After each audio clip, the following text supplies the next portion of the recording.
Hello guys, in previous video I've started with the chapter the tax invoice, credit notes and other documents under GST, and in this video I will start with next part of it, that is bill of supply.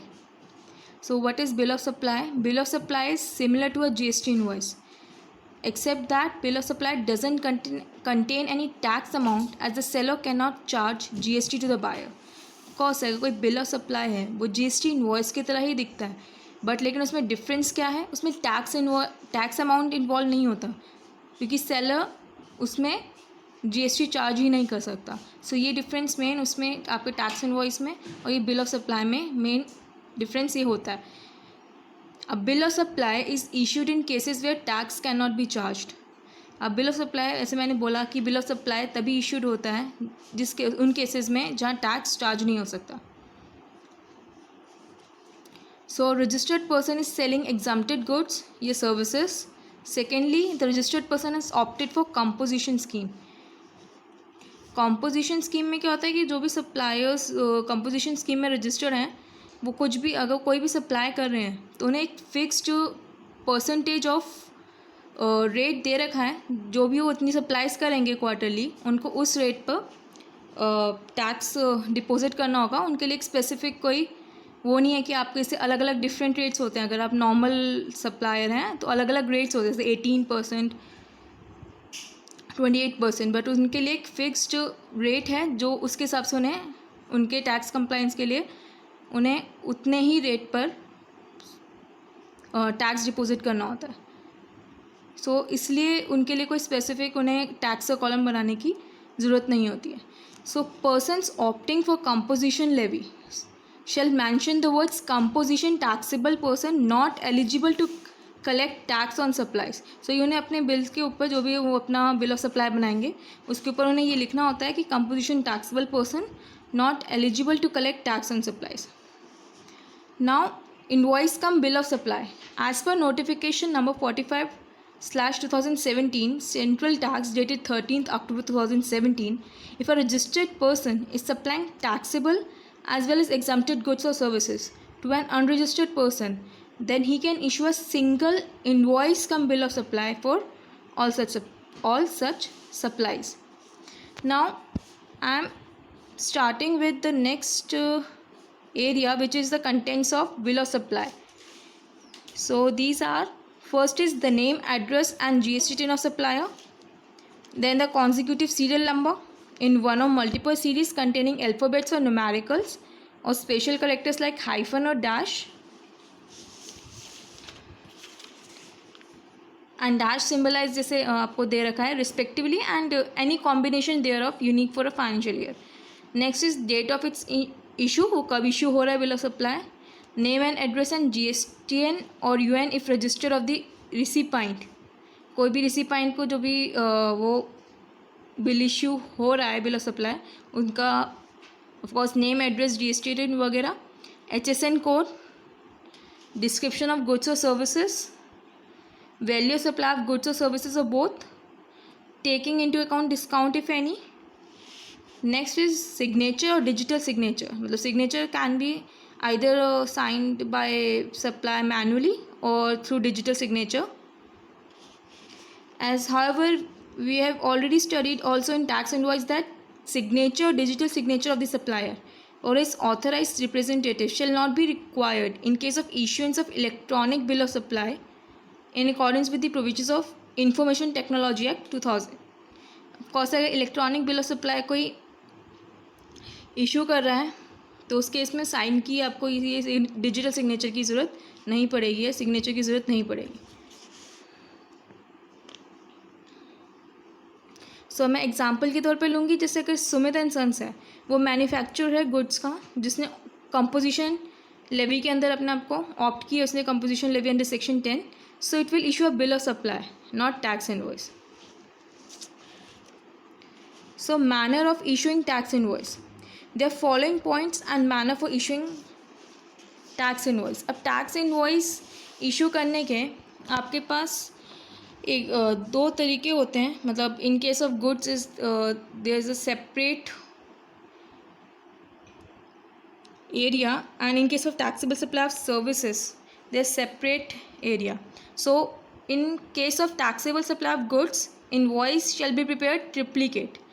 So original copy is for recipient, duplicate copy for transporter, and triplicate copies for supplier. And in case of supply of services, of course है, इसमें transporter तो होगा ही नहीं, तो इसमें अब 2 copy रह जाती हैं. And so invoice shall be prepared in duplicate. So original copy for recipient और डुप्लीकेट कॉपी फॉर सप्लायर.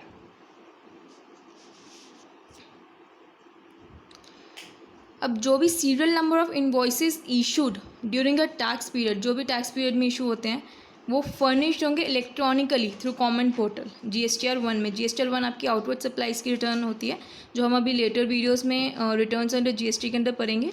और ये आपका पोर्टल होता है www.gst.gov.in. ओके, वहाँ पे आपको GSTR 1 की रिटर्न होती है, जहाँ आपको आउटवर्ड सप्लाईज की डिटेल्स देनी होती है. Now come over the next topic, that is revised invoice.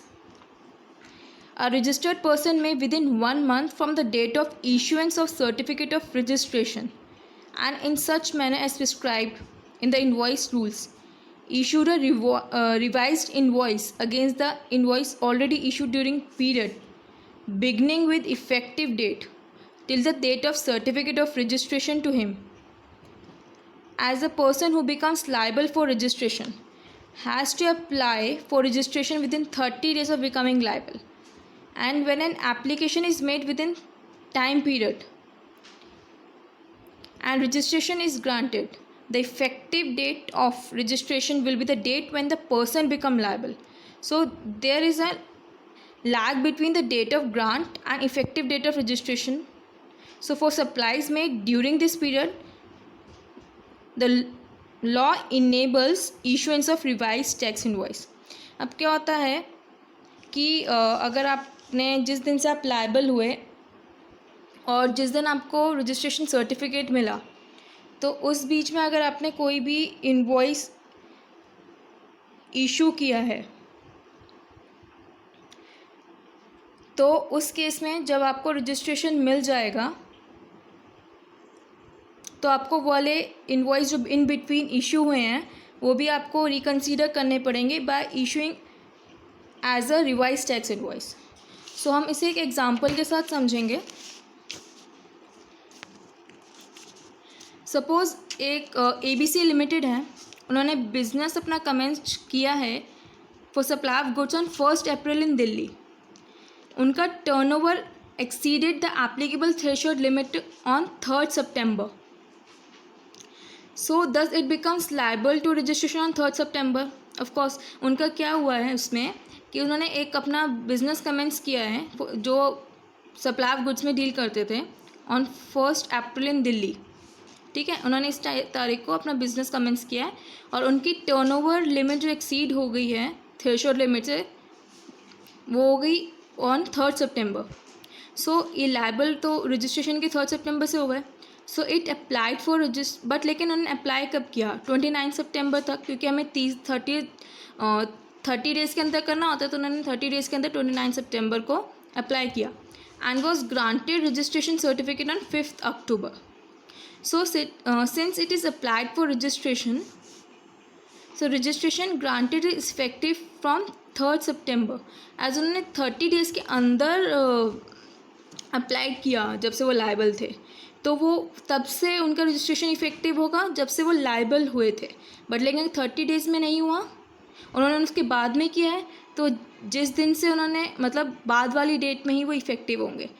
ठीक है, बट लेकिन हम इसमें अभी बात कर रहे हैं कि अगर आपने विद इन 30 डेज़ अगर रजिस्ट्रेशन के लिए अप्लाई कर लिया है, तो आप इफेक्टिव कब से होंगे? जब से आप लायबल थे. सो ABC Limited may issue revised tax invoice in respect of taxable supplies effected between 3 September and 5 October. Suppose ABC Limited में इस बीच में किसी को उन्होंने सप्लाईज की, ऑफकोर्स उस टाइम पे तो उन्होंने एप्लीकेशन अप्लाई कर रखा था, बट लेकिन वो रजिस्टर्ड नहीं थे, उनके पास GST टिन नंबर नहीं था, तो ऑफकोर्स वो एक प्रॉपर टैक्स इनवॉइस तो इशू कर नहीं सकते, और ना आपका जो रिसिपिएंट है वो कोई इनपुट ले सकता है. तो जब से उन्होंने इस बीच में, अब जब उनको रजिस्ट्रेशन उन्हें आरसी कब मिली, आरसी उन्हें मिली 5 अक्टूबर को। तो इस बीच में अगर उन्होंने कोई भी टैक्स इनवॉइस, कोई भी ऑफकोर्स कोई भी नॉर्मल इनवॉइस ऐसी इशू कर दिया, उन्हें ऐसी दे दिया जस्ट फॉर डिटेल, तो उसके लिए उन्होंने एक रिवाइज्ड इन्वॉइसेस इशू करने पड़ेंगे, टैक्स इनवॉइस इशू करने पड़ेंगे, जो भी उनके बीच में उन्होंने कोई सप्लाई की है।